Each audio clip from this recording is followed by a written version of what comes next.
Non si è più iscritta a Forza Italia e quindi in giunta regionale non ci rappresenta, parla solo a titolo personale.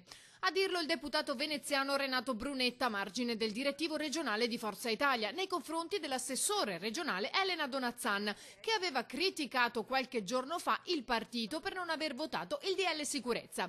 Lei però resta ferma nella sua idea e replica decisa. Io rispondo ai cittadini, rispondo ai tanti elettori che mi chiedono come mai Forza Italia tenga questo comportamento, che è sostanzialmente un comportamento di totale e continuo attacco, quasi boicottaggio al governo. Ecco, finché si poteva dire va bene, noi siamo all'opposizione perché non siamo al governo, si poteva anche giustificare, ma quando si va a votare, anzi non si vota sul decreto sicurezza e Forza Italia aveva detto che invece avrebbe votato su ogni provvedimento giusto per l'Italia e il popolo italiano, a questo punto sono io che non mi riconosco in quel comportamento. Per me prima di tutto vengono gli elettori, i cittadini, il territorio. Il partito, quale che sia, viene dopo, per qualcuno viene prima. Donazzan non condivide più certe scelte del partito e si aspetta un cambio di rotta, altrimenti... Io credo che bisogna intendersi su che cosa Forza Italia vuole fare per l'Italia, perché io oggi credo che ci sia una necessità